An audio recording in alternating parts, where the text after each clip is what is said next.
Hey, what's up? Hello, everyone, and welcome to the BINACT podcast, where we talk music, the people that make it, and the communities that listen to it.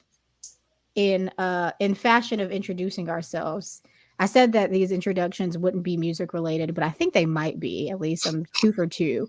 Today I'm Candice, aka Chloe Bailey's most concerned fan. Maybe that's who I am today.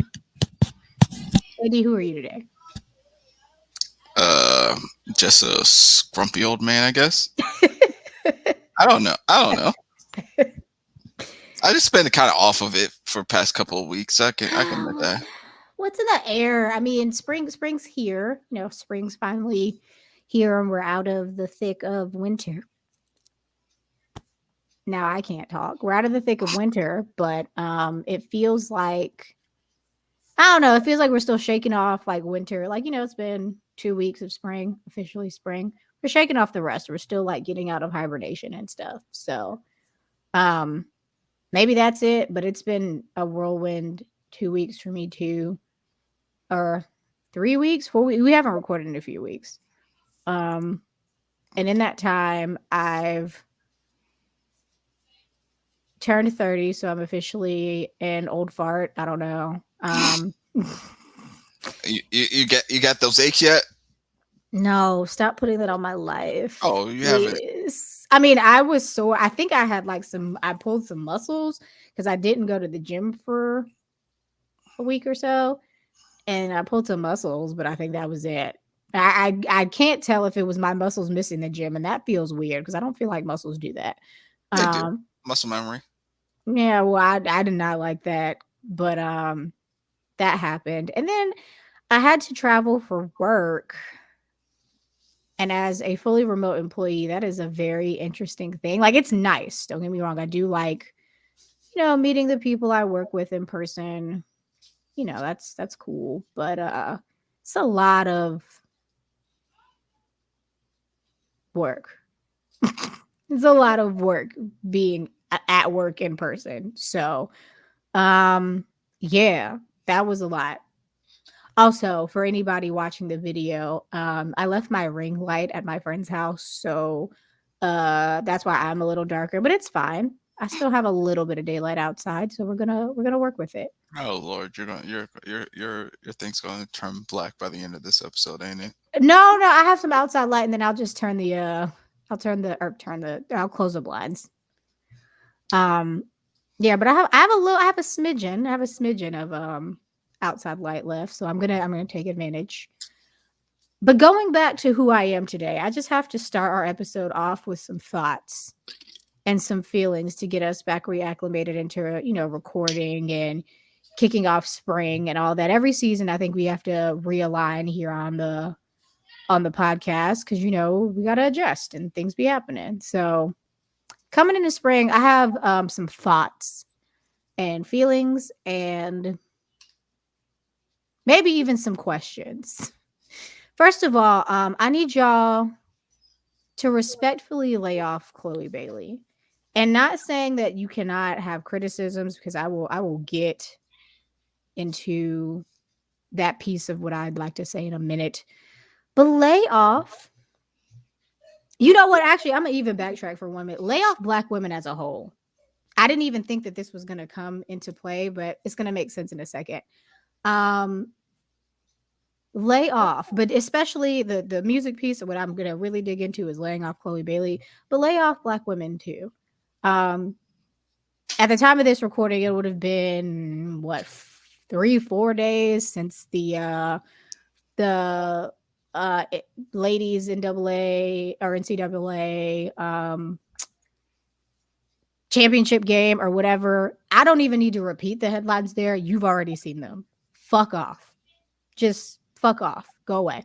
So there's that. But also in regards to Chloe Bailey, um, so we know, or if you don't know, let me backtrack. If you don't know her ascension to pretty much mainstream fame, she is a part of a group, Chloe and Hallie, with her sister, not her twin sister. They're sisters, but not twins. Um, They did a lot of work on YouTube, I want to say in the mid 2010s when they were in their teens. And then they got really popular, released an album called The Kids Are All Right. I'll give you a date on that album while I'll search it while I keep talking. They dropped their first album, The Kids Are All Right. I want to say 2017, but I'm going to confirm just to be right here. 2018. Damn, I was 1 year off. They dropped it on March 23rd, 2018. It was met with pretty good reception. It wasn't huge, so people knew about it, but like it wasn't like the biggest album ever. But they were really popular, and a lot of people followed them for their from Chloe and Halle's YouTube journey. So then in 2020, and I'm certain about this because I remember, or actually 2020 or 2021, they released their second album. It was 2020, Ungodly Hour. And so Ungodly Hour kind of, or it pretty much solidified both Chloe and Halle in mainstream, um, the mainstream, like, yeah, in mainstream media. Again, they still weren't huge, like super mega stars or whatever, but somewhere in between all of this, they get recognized by Beyonce and they're with Parkwood's label, blah. So that's a general backstory for Chloe and Halle. Then after 2020, and I guess seeing the shift in what music, I guess the mainstream music is going to do, labels and all that, they decide to go solo. And I have some qualms here just about how that happened, I guess. I mean, but we can't really do anything about it. I'm not, their manager. I don't work for Chloe and Halle, but I just thought that it might have been a little too soon for them to go solo. And especially because they had two pretty or very well received albums, and I think they could have gone for a third together before going solo, but I digress. Somewhere in between 2020 and I guess about what 9 months ago, because or maybe a little longer than that, we found out that Halle was in the live action remake of The Little Mermaid, and then Chloe is over here making her own solo music. Boom. So, anywho, Chloe's been dropping singles, and then all of a sudden, again, this is a rough timeline, so I'm just kind of giving you some history. Between the internet and Chloe herself, all of us realized that Chloe's like grown now, and she's pretty sexy, and she's got a body, whatever. So, in that, we get a lot of music that's focused on her being a woman, and we get Have Mercy. I want to say Have Mercy was the first single that came out. Yes, I'm pretty sure it's Have Mercy. We can Have Mercy, and I enjoyed it personally. It's like it's not really even a club song, but it's just a fun song. It gives getting ready to go out type song deal. And I enjoyed it. I liked it. There were some people that were saying, "Oh, she's doing too much. She's being a little too sexy," and they were uncomfortable by it, I guess. Have Mercy was cool, and then we get Treat Me. Both of these, I believe, dropped in 2021. And at this point, I'm not going to open the phone again, but they're around there somewhere. She drops Surprise. That was the last one I thought I couldn't remember earlier when I was putting together this monologue in my brain. So she dropped Surprise. And then after all those come out, because I guess people are pissy or they just don't like it, I want to say like a month or so later, we get like a tweet or something that was like, okay, well, we're scrapping all of these, and then the album's going to sound different. For those of you who can't see my face, I'm shocked, and you probably won't be able to see past the glare, but I was like, all right, this is a way to handle this. After we hear about those, that she's scrapping those aren't singles. We're starting from, I guess, from scratch or wherever she started from. She drops Pray For Me. Is it Pray For Me? Pray With Me? I am going to look that one up because I did pretty much, I thought that one was cool. I'm not going to, we'll get to Pray It Away. I'm sorry. Pray It Away was the first single that came out after this we're scrapping, starting over period of time. We got Pray It Away. We get How Does It Feel featuring Chris Brown, which obviously pisses people off. And then we get Body Do before she drops the album, which is In Pieces. All right. Just giving you some history, giving you some understanding pieces. I've put some of my personal bias in there, but what I really want to say to y'all is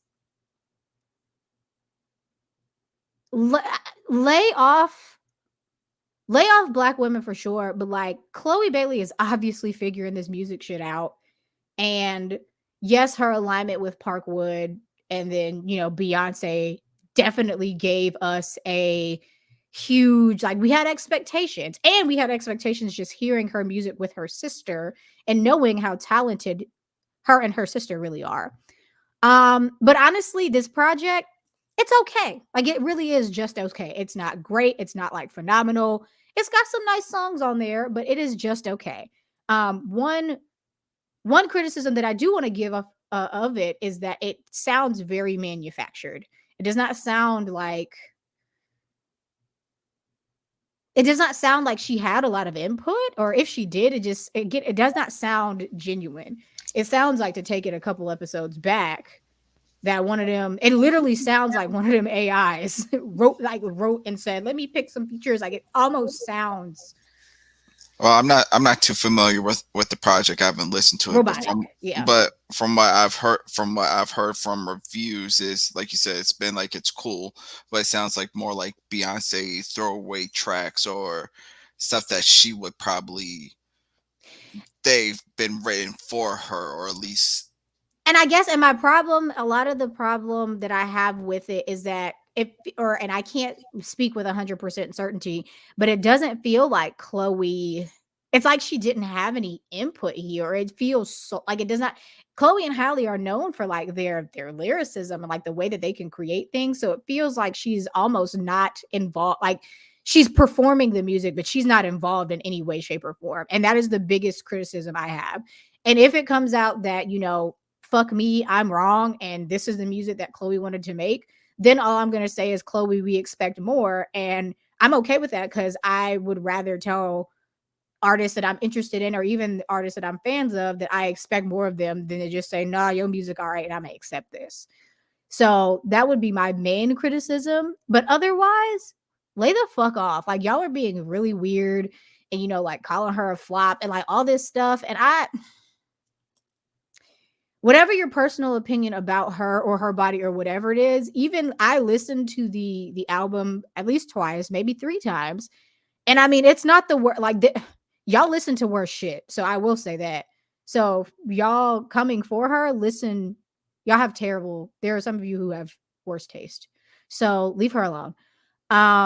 Secondly, whatever comes next after this, let's allow artists to grow. She is not an artist that will, I don't think she'll fizzle out and, you know, now just go into nothingness. She's way too talented for that. She is 24 years old, and I know that, myself included, and a lot of us other now 30-year-olds, or even 40-year-olds, 50-year-olds, whatever, probably couldn't have put out what she put out at 24. I don't know. I couldn't have done anything at 24 other than what I did, and I kind of did that strangely. So, again, lay off. And lastly, because I said I did not want to take too much time, what Chloe and then other women by default do with their bodies and how they feel with them, that is a lifelong game. So, like, if she woke up one morning and realized that she was sexy, or that meme where it's like, oh, double cheeked up on a Thursday, and she wanted to lean into that, that's cool. And then also, if she wanted to change her fucking mind because she's 24 and an internet personality and like a star, because the weird criticism on her body was uncomfortable for her, she can do that shit too. So I just want y'all to like calm down, because a lot of us experience so much shit, especially us normal people. I remember experiencing so much shit with my body at 24 and figuring out what the fuck I wanted it to look like or not look like or whatever. And like, again, y'all are just kind of being weird around this whole artist, like around Chloe, and I don't like that. Now, your criticism of the music, valid, but your criticism of her as a person, weird as shit. And I need y'all internet people to stop being extra weird. That's really what I had for that. I just had to get that off my chest, and I'm very proud of me for articulating that in the best way possible. But yeah, stop being weird and like let artists exist. And honestly, final point, that album is but it's really not as bad as y'all making it seem. So just wait for her next drop. The end. That's it. Feel better? I do. I feel a lot better because I was just. Oh, and then shameless plug. So it was so funny. So in a Jason server, Jason J Burritos, who was on the podcast a month ago or about a month ago, yeah. He dropped a video about this. So similar artist topic, but not similar opinion. So I'm gonna link it in the podcast description so you can watch that. But all in all, again, just stop being fucking weird. Like these are people. Like y'all be weird. And like nobody do you want me to pull up what you were doing at 24 and put it on display for people? I don't think you do. Like that's not I don't think you want that to happen. So how about you just don't? And that's not me defending again. Like I criticize the parts of the music that may not be up to par, but that doesn't mean Chloe's a bad person and really deserves a lot of the vitriol that she's receiving. That's all. I'm done for real now. Oh, sorry, I'm clicking pens and you can hear that in the mic. Yes, I can. My nervous energy is radiating this episode, so be warned. But yeah, I had to get that off my chest, and now that I've like simmered down, we can talk about maybe an easier topic coming off the heels of Dreamville Festival, which the footage of that did look really nice.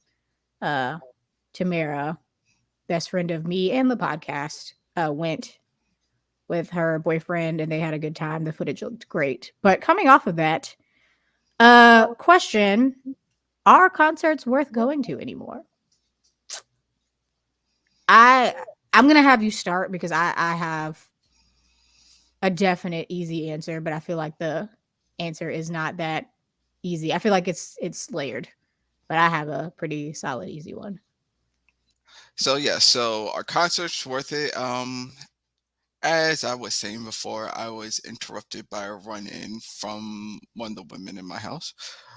I think the intimate venues are worth it. I think those are usually reasonably priced. That doesn't feel like you're having to literally to bend over backwards or sell an arm just to get decent seats. What of course, depending on what the I would say depending on what the lineup is. And is it like you said, is it a festival where it like covers 3 days? Um or is it just like the one day concert type of thing, you know? I think I could quicker give a little bit more leeway for like one of those multi-day concerts because when are you really going to see all those people in one place at the same time? But my issue is is definitely the rising cost of concerts. I think they're becoming more and more ridiculous in their pricing. I think Yeah. I'm in favor of everyone getting paid. Don't get it wrong, but you're also you're pushing out a certain segment of fans of a fan base Definitely. that may not be able to afford it. So, and I guess I will say, and I'll come in here. Are concerts worth? It's kind of like the structure of the question where I'll get nitpicky. Are concerts worth the money you pay? Hell yeah, right. And again, it depends on the artist because not every artist puts on a bang up show. But I'll say any concert that I've went to and I've spent the money, I've got my money's worth out of the concert, and that's me being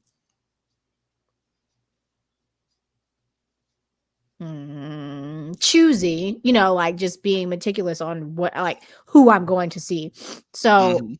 am I going to see every concert or be at every festival? No, there's no way. I can't afford it. But if there's an artist that I want to see and I know they're going to put on a good show, I'll drop the dollars, in which case concerts are worth it.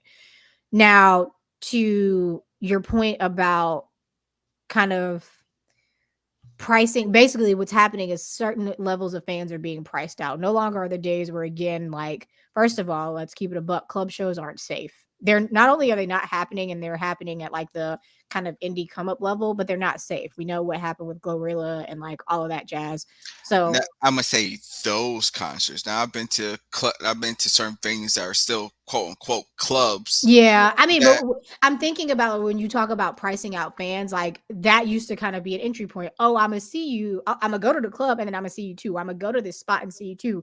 But really, that doesn't even exist anymore as a circuit, right? Because you pop like, and nowadays with us and previous conversation that we have about the state of like current, like the industry as a whole, you pop on social media, so you go from zero to like you literally. So let's take Ice Spice for example, 0 to 100, real popular on the internet, but like she didn't do any club appearances or anything like that, or even small venues. She's now just at what was that? Oh, there was just an award show she was just at. She's just at the at Oscars. I don't know. She's just there now. You know what I Oscars, mean? she ain't had no damn She Oscars. was somewhere. She was somewhere where it made me be like, huh? It wasn't the Grammys, obviously, but it was somewhere where I was like, huh? She's there.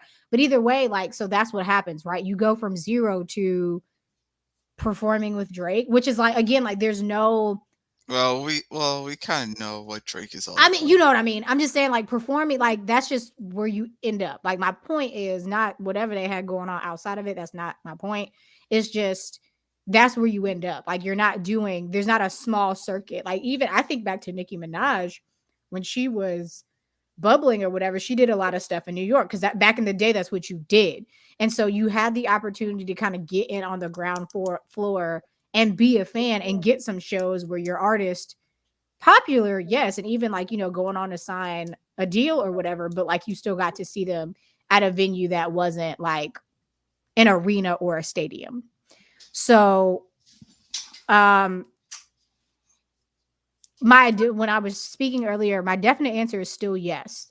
The asterisk, if there were an asterisk, or if there was an asterisk on that question, would be: are concerts worth it? Yes.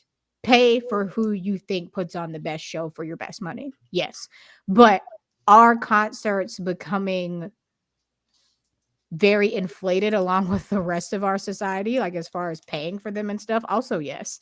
And is there a possibility that you might not get to see an artist just because of the way that they perform? Also, just shameless plug, I'm going to see Keelayla this year. I say that because this will probably be the last time that I get to see her semi small, and not even like, that's not even small, small.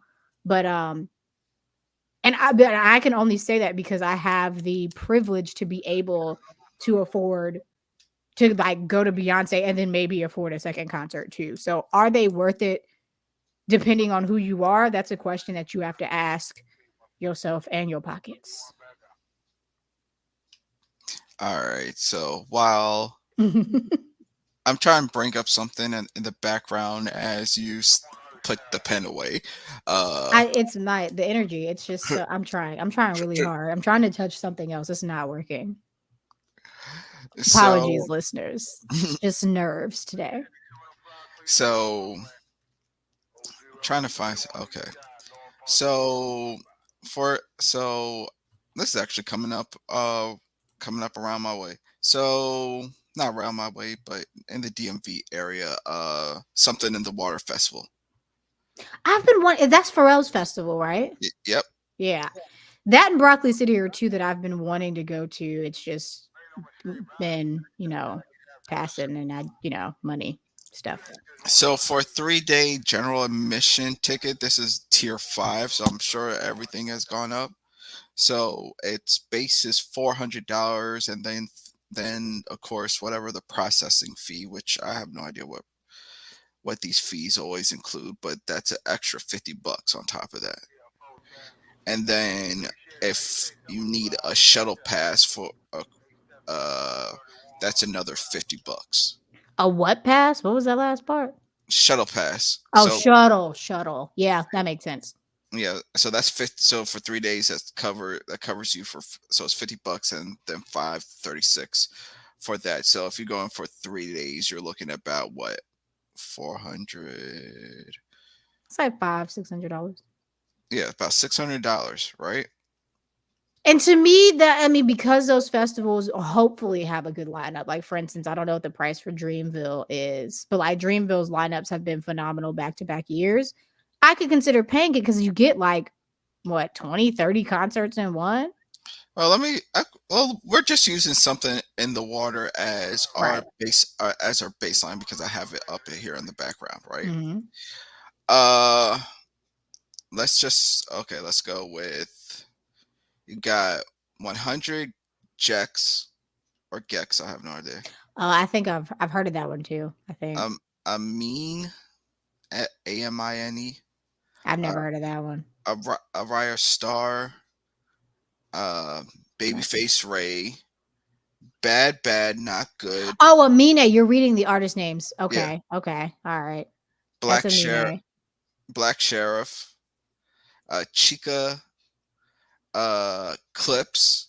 Well, that's gonna be something special. That's Uh, the for the old heads, yeah.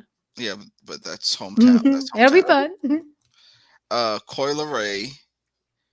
I guess this is David D4VD. Okay, I guess so. I hate those names. I've never heard of that one. That's news. Dolce, Feed, Flow. You got Flow and you got Flow Millie.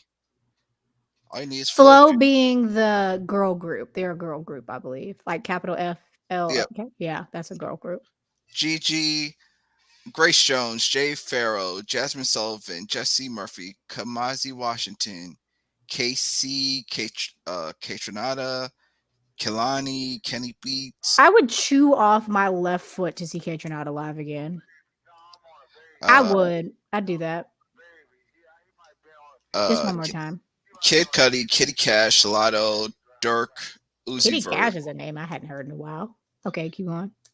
Uh, I'm sure Pharrell's performing with his friends, which include Lil Wayne, Yachty, Machine Gun Kelly, Martin Morris, Masego, Mumford and Sons, Nile Rodgers and Chic, NLE Choppa, Polo G, Remy Wolf, Rio Viz, Saucy Santana, Skrillex, Summer Walker, SWV, The Kid Leroy, uh, Umi, Wale, Western Estate, Wet Leg, Wu Tang, Yendri, and I can't even pronounce that last one. So yeah.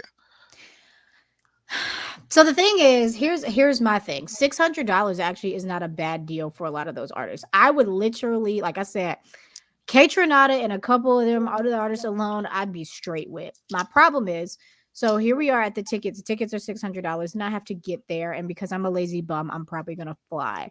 So that's a flight. This Mhm. then becomes a nearly $1,500 trip because I also have to find somewhere to stay. So for Mhm. me, is it like, can I do it? Would I do it? Maybe. Like now that I hear the lineup, I'm like, it's a thought in my head, but it's not. I mean, and also this is like, I mean, concerts, festivals alike. It's money. Like you're paying money. So I think our question too is like, where are the kind of, I don't want to say grassroots, but like, where are the like, where's the bridge? Like, where are the small venues? Where are the things where we can see people? Well, Where they at? with Live Nation and all these places basically buying the arena Yep. or having an exclusivity on these arenas, Mm-hmm. it kind of, you know, they're a monopoly of sorts, Right. right?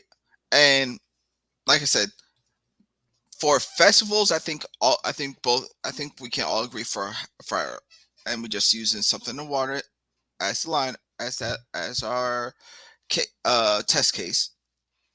$600, yes, for 3 days. But now we forgot the hidden costs. What about food? Well, yeah, that's why I said. I mean, even yeah, upwards. It's a lot of money, So and so you're up. So let's call it 3 days because I don't see single days. That's the other thing. I don't see single days. It's either you're oh, coming for this all. festival doesn't have a single day pass. No, So I mean, some festivals do. some do, but I'm looking here. I'm looking right here, and again that was just general admission. We didn't even go into VIP. Well, and let's which is not. which is already sold out and whatever, right? But they don't have single days, so it's either paying for a 3 day general admission, or You're not going. yeah, and of course, uh, because of how things are rolled out, of course they started off at 195, right? That's tier one, and then of course they Hmm. slowly brought everything back And up. that's just also a perk of being like, oh, well, if you're early access or if you're just in on knowing the festival, boom, you. And I mean, no shade, that's understandable. Right? But again, but then think about if, okay, this is why I say, is it worth going into, right? So we're doing kind of like like Dame Dash did about how to break. Does $1 million really $1 million in the music business, right? Uh, $1 million really in $1 million anywhere, but exactly. I'd But take $1 million, but if not the it's point. if it's tax free, but what we're talking about is, okay, travel, right? We got 3 days worth, 3 days tickets, 3 days shuttle passes. Uh, of course, food, drink, and of course that stuff ain't cheap up in there. So you're talking about 3 days worth of that, 3 days worth of that. Then hotel, unless you get or hotel or travel accommodation. So for something that is starting off to be, give or take, what we said, start about 400. It's easily becoming almost like a three, almost give or take. You're looking at almost 2,000, maybe even $2,500 for a weekend.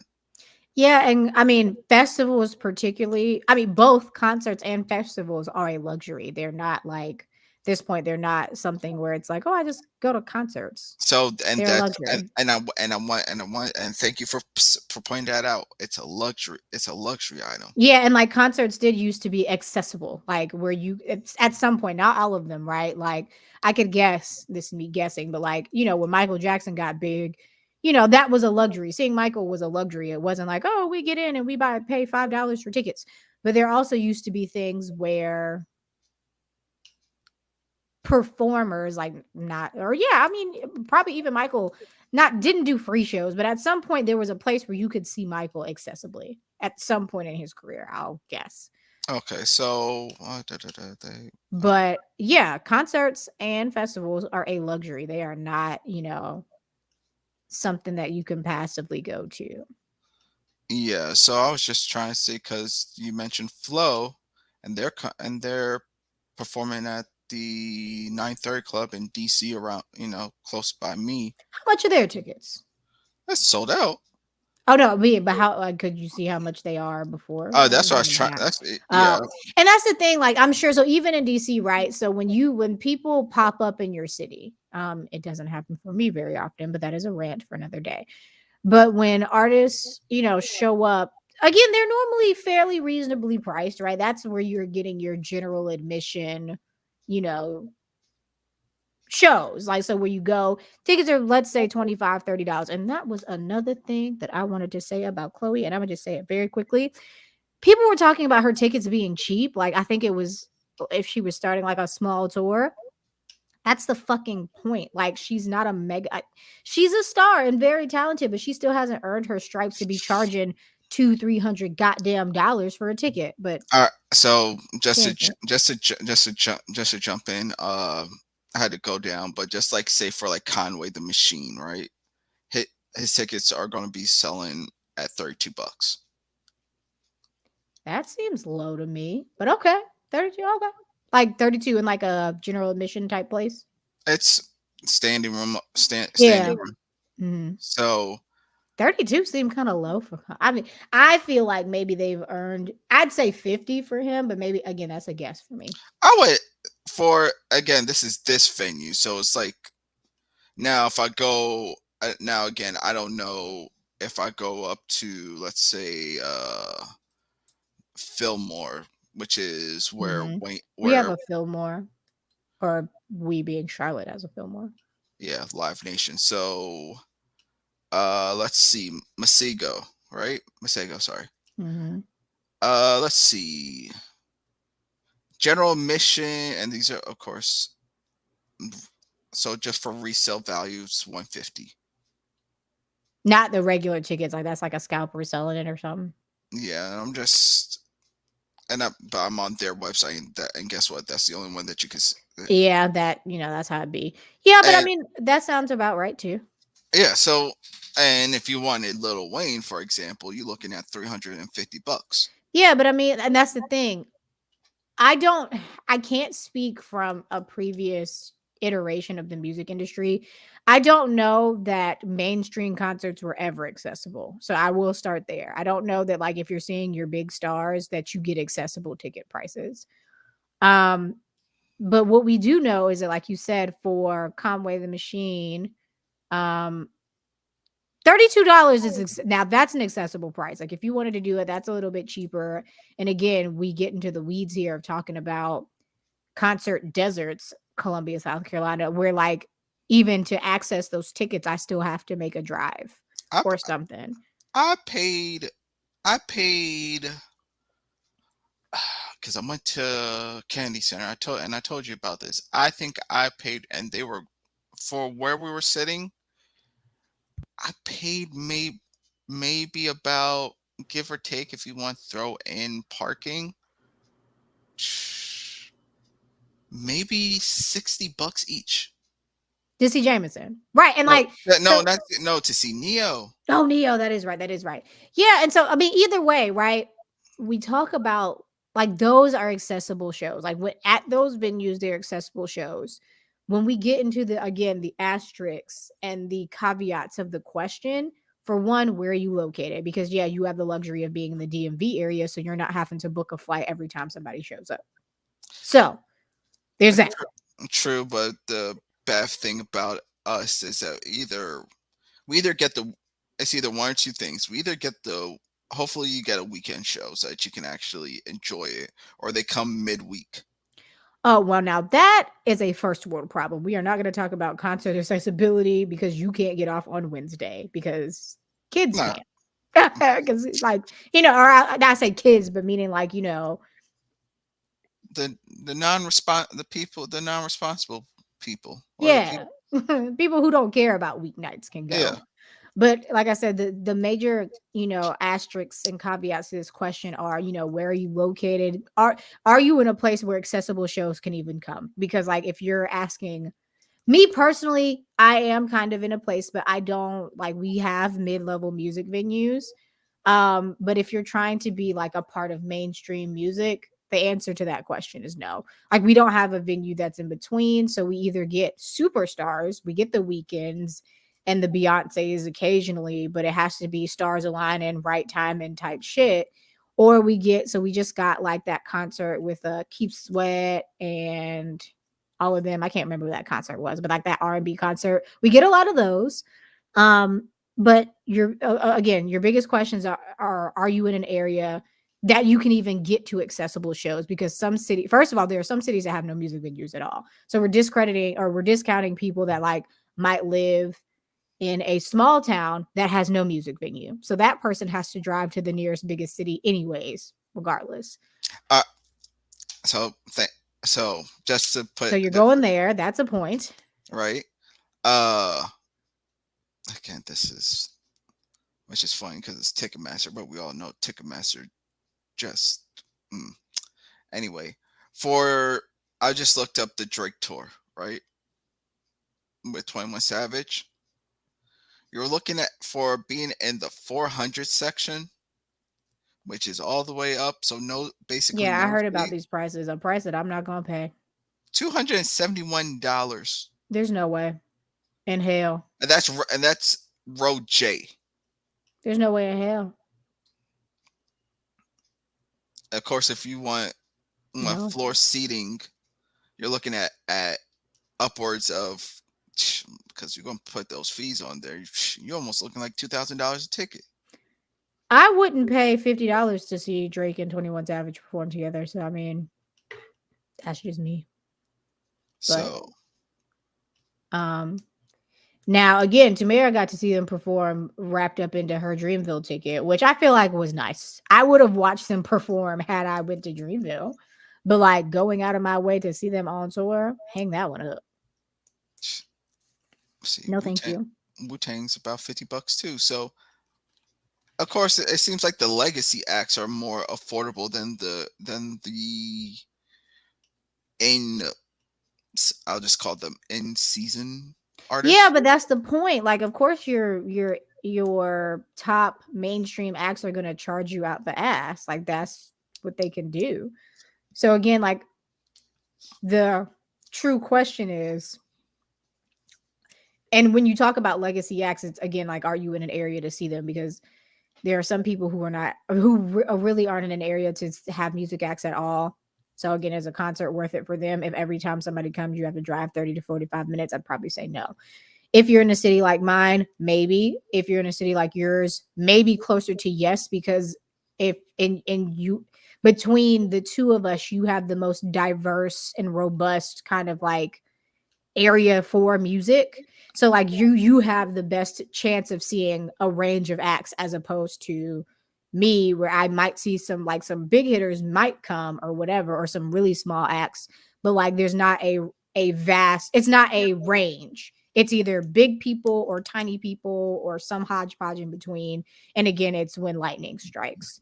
So this question has a lot of layers. Um, but So for me, I think to me, it gets to the point of, if I'm spending the money, that means it's got to be worth it, and I hope it's worth it. And so then let me the just artists that I want to, see. yeah. So let me. So I think so. Just to end it, and since you mentioned Broccoli City, right? Broccoli City in my area. Uh huh. Uh, let's see. The lineup for Saturday is Uzi Vert, Jasmine Sullivan, City Girls, Ice Spice, Rema, Mariah the Scientist, Saucy Santana, Finesse two times, Tick. What the? Okay, I'm not even gonna pronounce that one. OG Bobby Billions. That's night one. Night two, Brett Fayez, Kodak Black, Glorilla, Asake, Chloe, Coco Jones, Lola Brooke, Fat Trell, La Russell, Trey Amani. And of course, they have the battles of the bands with Backyards, UCB, TCB, Reaction Band, and yada yada. What the ticket prices on those? Do they show you ticket prices? Because that would depend on them ticket prices. That lineup is okay. All right, so see now this one is seeming more affordable. They're a little smaller too. So Broccoli Yeah. City has been kind of like the not like super huge big festival. So of course you gotta do it by tiers. So as of right now, you're for 2 day general admission tier, so you get that in a hat or a collectible, whatever. Mhm. You're looking about one. Well, then you got the fees on there. Got it. Shit.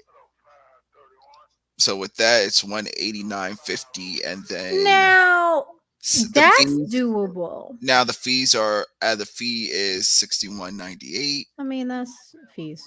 If you just don't want any of the hats or anything, it's 189.50. Throwing 38. Call it $39 for fees. $200 in what is that? That is Broccoli City is in DC, right? Like it's Yeah, DC. it'll be at RFK. So Yeah, I you'll be now in southeast. you're laughing. I don't know what that means. Is that a good or bad part of town? I don't know. You're laughing at, is that good or bad? I don't know where that is. Oh no, it's they'll have presence there, but you just gotta know. I mean, $200. Brock, that lineup isn't terrible. I'd spend now again. This is coming from me personally. $200 in DC, I could do because I could finesse DC. Like I have family there, so I don't have to get a hotel and then blah blah, blah whatever. Not terrible, and also that is like the like you said, the more affordable kind of. Broccoli City is smaller too, like they're smaller, so I also don't expect their lineup to be like wowzers. Like it's okay, it's got some pretty good names. So I I think actually, yeah, you know, I think we kind of unpacked this thing to death. But so it's basically, is it worth it? Yes. However, what's the hidden cost? I mean, well, that is it worth it? Yes, period. But or yes, concerts and festivals are a luxury. Like Yes. that's really what it is. Like they're not. It's not like, oh, you know, and like I said, I can't. Maybe we would need like an older old head to remind us of the days where we could just all go to concerts for $20. But I don't know. I don't know the last time that concerts haven't been a luxury. Like concert tickets, festival tickets, luxury. They are not like, super accessible to Eh, the common yeah, person. yeah, if you're going for $20, that was like the days where they came to your college and you go like to I'm homecoming. just, I was just like, throwing out a number or whatever. But like, as far as accessibility goes, where it's like, oh, I got a $20 in my pocket going to see the band, or like, I don't remember the last The time that the music. band, that's oof. I don't know. Like, it's been a long time coming. It's worth it, yes, if you can afford the luxury. Period. And that's really it. So this is gonna be, since we're kind of almost running out of time, but I definitely did want to touch on uh an album that I've been listening to while we were away, Dende's Civic 95. Hmm. And I really like from top to bottom, I really like this project. Agreed. I really like this project. Hmm. And again, I think it's maybe a, co- 30 minutes if you were talking about time. it's an easy listen. It's an easy, 34 minutes to be exact. and I want to definitely shout out one of the friends of the original grassroots group chat. We throwback. Yes. Yes, and I want to make sure I got the track right, of course. Now, uh, "Block Me." Uh, I love that song. It's not one of the standout tracks, but it's a nice. It's one of the It's a nice. standout track for me. I love that song. I say when I say it's not one of those standouts, like you're like, damn, right? It's nice. I would beg to differ. It is a keep going. Keep going. I may let me say It's a pretty impressive track. it's an impressive track. That's what I'm saying. What I mean by it's not one of the standouts. It's not like one of the main singles. That's Oh, it's not popular. Like, yeah, yeah. I can say so. it's Definitely, a deep cut, yeah, but it's a really it's a good deep cut. cut. That's like on that second tier that it could easily get up there, and it was Al Heel Evans.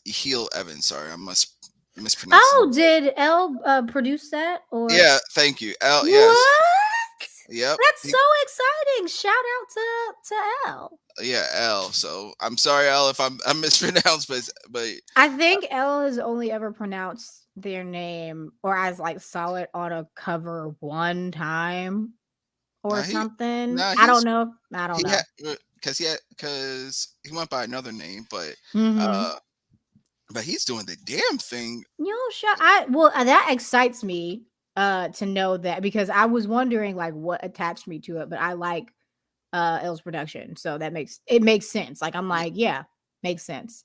yeah, Um he's been doing the damn thing. He got he got he got another track. He's on a couple albums recently, but I saw when he said, "Hey, I produce this." I was like, "Okay," and then when I heard, it, I was like, "Oh, okay." yeah. But what I mean, but what I really liked about the album is it's it's rough in the good way. The, I'm trying to let you finish, but like this actually is an album that is up like this is my rap NB, like this is my genre. I like this genre. Yeah, And because then if he you couple it with song content, like again, this guy should actually teach Dende should teach a master class in song content and like creating an album, like teach y'all how to actually make albums again, like have some yes, sequencing and like that's where I was going with this. I totally think so. First off, L. I love your production. I love your production on Block Me, but Two thumbs up. there's two thumbs up on that, right? But when I say it's not like one of the standout tracks, because to me there's no real overly say, okay, you could pick that. It's like we talk about the runs, right?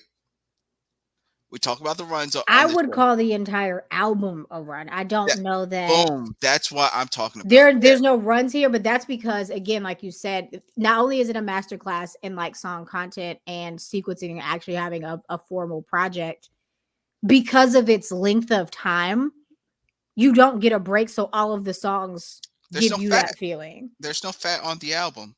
And if there was, it built to the next. It was there for a reason in terms of building to either that song or to the Yeah. next song, right? Yeah. And Yeah. what Yeah. and what I liked about it when I say it was rough because of his vocal tones. Right. So when he's talking about missing his girl, or even the reflecting on good times in the bad and all that, his voice just the I'm not the gravel.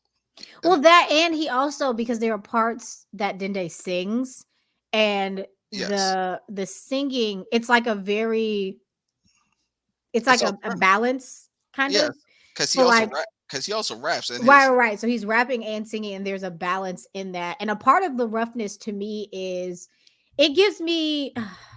There are some artists around the way. Like I think I've talked about Pat Jr. on the podcast before. Pat Jr. is an artist out of North Carolina that they're like, and it's just what it feels like is homegrown. Like that's the word that I'm trying to use. Like not necessarily that it's country boy or whatever, but like there's an attachment. There is something going on with this music. This music is soul stirring. It makes you feel things. Yes, that is exactly what is. We talk about the run, and I we talk about runs. We talk about just just being a true songwriter, and it's just everything placed so well. And you know I would like to learn more, just kind of like what was the making behind it. Mhm. But definitely it felt like like that's like when you've been like in a either very special relationship, or long-term relationship, and y'all just broke up and just going through that whole entire emotional roller coaster. And he captured that perfectly, and not in a whole flowers and all, and le- It's like and it's not in a yeah, so it's not full fuck boy, fuck that bitch, I'm about to cheat. Like it's not that, and it's also not like crying in the rain. It's somewhere in the middle. And like the acknowledgement of the somewhere in the middle of the tumultuous, like not only I mean like it's of course like with this album it is like the breakup and the whatever, but like there's some songs like the one that really or like caught me personally. This is more like a ouch. Was the I can't believe I called this woman, is it at home or whatever, at work. at work. And so I'm just to tease, I'm not gonna give too much because y'all really do need to go fucking listen to this album. But like he's like poeming, like he's like spitting in the middle of like having this phone call. And I don't know, like things like this. I was really excited that AD shared this with me because this kind of like revitalizes my faith in music. Like we get on here and we talk a lot of fucking shit and we be like, oh, the industry is dead and we're, whatever. But then we find these and then it's like, okay, it can't be dead if these people exist. I want to point out to what Jay Nolan's put out on Twitter the other day that I caught wind of, I'm gonna where try and he find the tweet. I'm gonna try where and he basically bigged up the R&B artists, the alternative of saying y'all found the code. Y'all kept it simple and just kept it simple. Just your musicianship is coming out and being appreciated more and more in this landscape, and he wanted to salute. And honestly, I didn't even know about Dende until, of course, L put it out. I was like, and a couple people on my timeline were putting it out and we're talking about it. So I was like, okay, let me check it out. I didn't even, I totally forgot that he did a song with Deontay Hitchcock. Wait, Uh say that again. I got sidetracked by a tweet because I was trying to find this tweet that you said was on Janilla's page. yeah. You said Um that people posted about it, like L produced it and people posted about it. But what about Deontay Hitchcock? uh Dende, that's where I remember the name because he did Oh, he a featured on a project or yeah, something? on that Oh, okay, on Deontay's last EP, February 14th EP cool. for that single. And I was like, "Oh." So when I heard, I was like, "That's him." And this is it. This is a project. I was like, "Wow. You could go in different you go different ways." And I was like, "Ah." So like I said, it was a nice refresh, and that's the type of, it's always like you said, it's always good to find like artists that just, yeah. That just get like sometimes it's like I just want you to get it, and like I'm gonna speak like briefly about past BINACT times, and then I'm going to again make a push to listen to the album. But like, so people will send me things. Well, past BINACT times, and like sometimes currently, because it doesn't happen very much very often. And this and another place to not be critical, because even the founding pillars of BINACT is to not like be a shithead about stuff or whatever. But like, there's a place where in talking about this music, and I still have lots of love for, of course, like independent artists and artists doing their thing, but like there's a point where you come to your music and like you get it, like you're in your lane, like you're in your pocket. And those are the projects that I like to hear. They may not be perfect, they may not be, like put together and mixed, to the T or whatever, but when you're in your pocket. And just PSA, that's the type of shit that I want to hear and cover. Like, if you're in your I'm putting out music making era and you're just dropping tracks just to drop tracks, I'm not as interested, because I can tell that you're not like in your I don't want to say you're not in your bag, because that's not true, but like give me the music that makes me feel something. Give me something that gives me connection. I am not the machine. Like, I'm no longer the machine trying to do a write up about you in 10 minutes. This podcast, like, that's not what we're here for, FYI. But if you're an artist and like, you're working on something, or even if it's something that you don't, it's not perfect or polished or whatever, but you're working on it, you're workshopping it, and you still want people to hear it, give us that. We can do that. And let me just piggyback off of to actually take it back to what we're talking about with Dende. He put out a 6-track EP called "Before We Crash" that serves as the prelude to Civic 95. And what I like about it, and the both album covers make the project even makes it make more sense. Be- because before we crash is him, it's him and the lady on a Honda Civic 95, right? Everything is everything looks clean and whatnot, right? But for Civic 95, when you look at it, it's crashed. Mhm. Him bleeding, the him holding flowers, the car all messed up. Like, thought went into it. That's where we're going. That's where it comes back. Is actual thought was put into a project besides what a damn algorithm is going to do.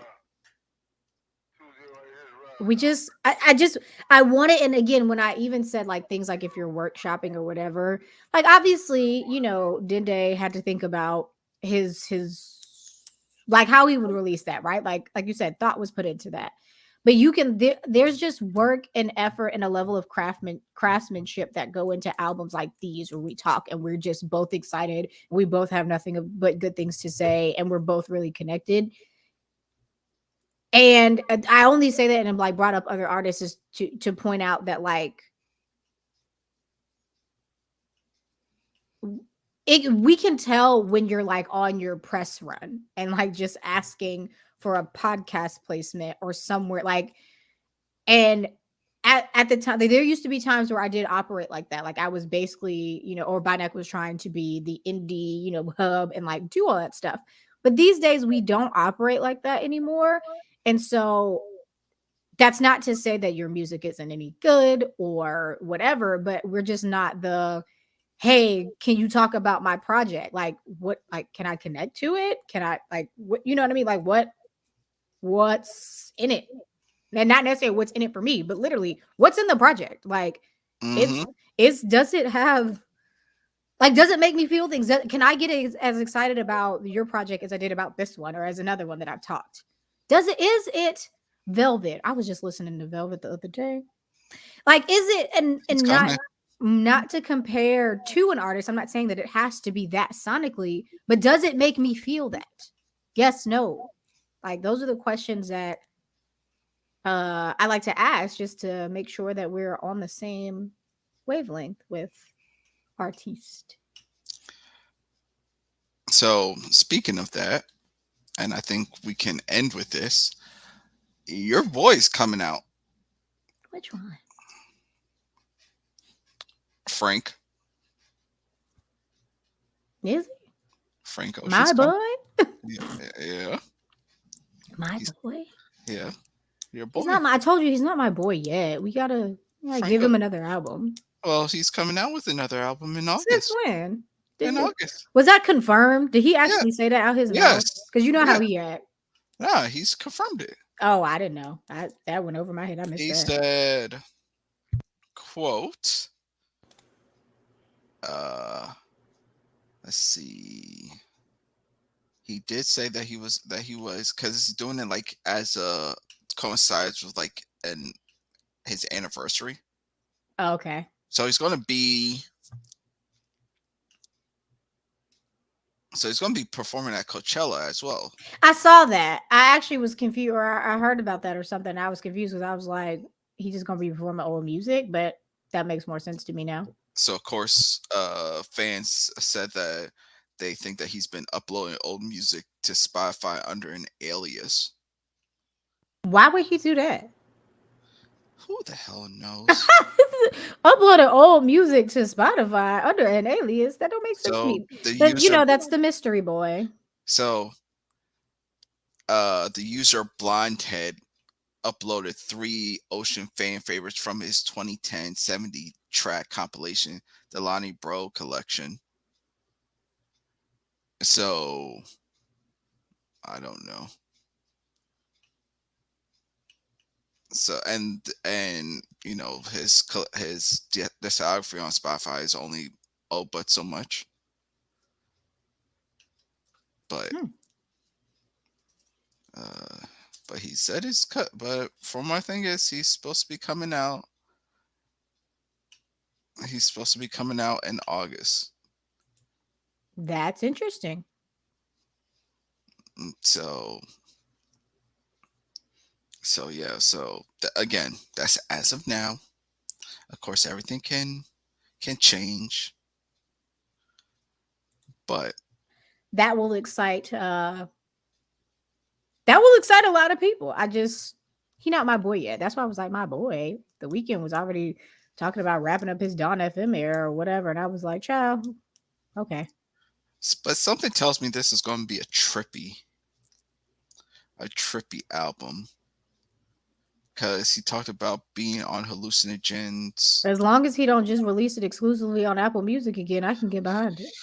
I listened Uh, to it this time.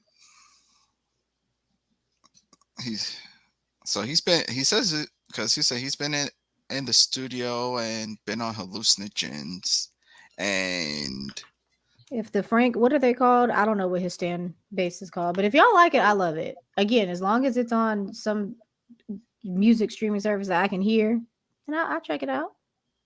so it may also be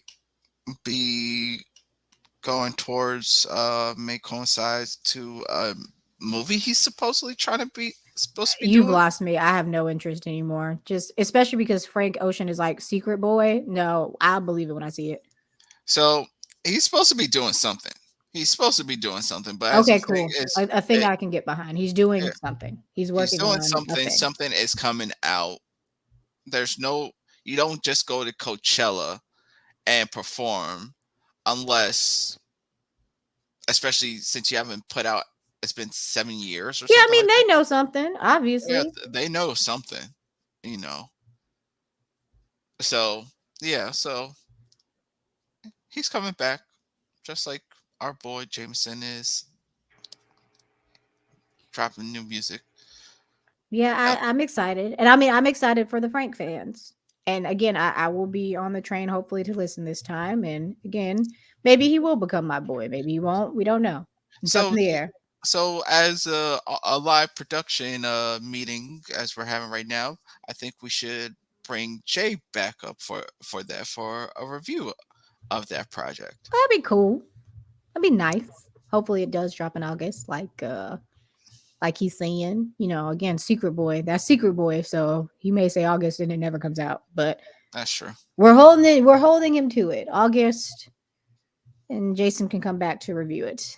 And we'll all have a time, probably listening to an album that sounds like we're all on drugs. But I'm down. I'm fucking with the vision.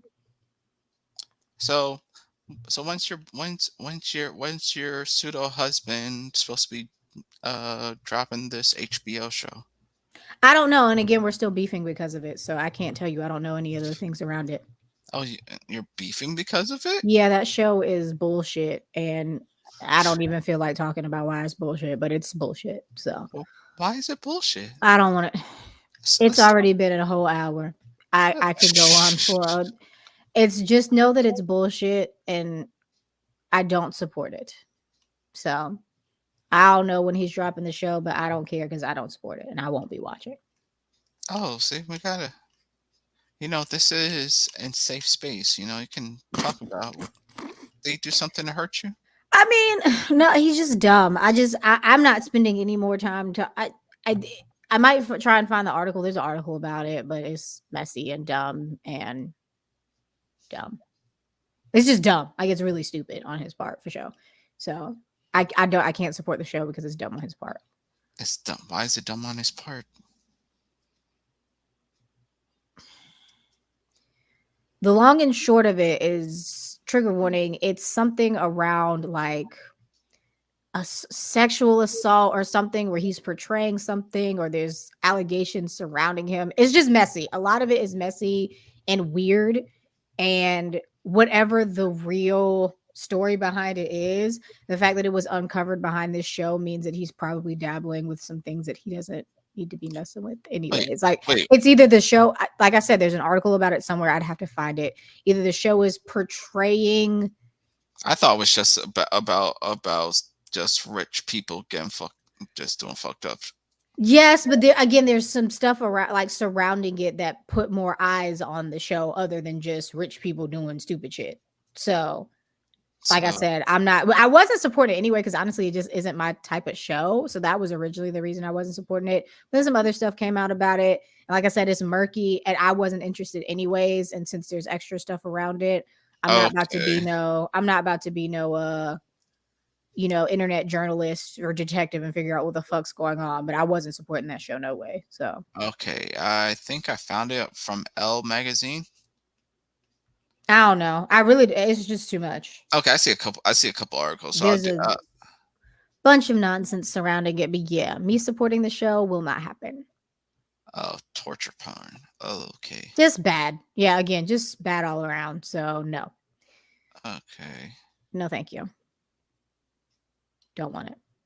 All right. So I'll definitely take a look Yeah. at this. Wrap But that up. Over there. I remember like when one of the bigger articles came out, I remember seeing it and I rolled my eyes and I said, okay, next. Like, wasn't giving it the time of day. Um, he's also going back on tour. He's like doing more down FM, I think in Latin America or something. So good for him there.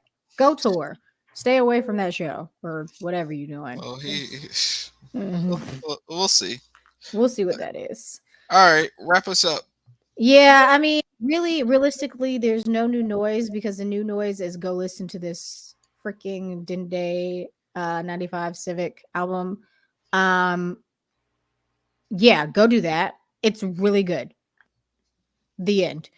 And otherwise, we'll be back on our regular recording schedule, getting us back to normal and things, getting into the swing of spring and all that jazz. So, yeah, that is our episode for tonight. And this has been the BINACT podcast. We talk music, the people that make it, and the communities that listen to it. See you in a few weeks. Bye.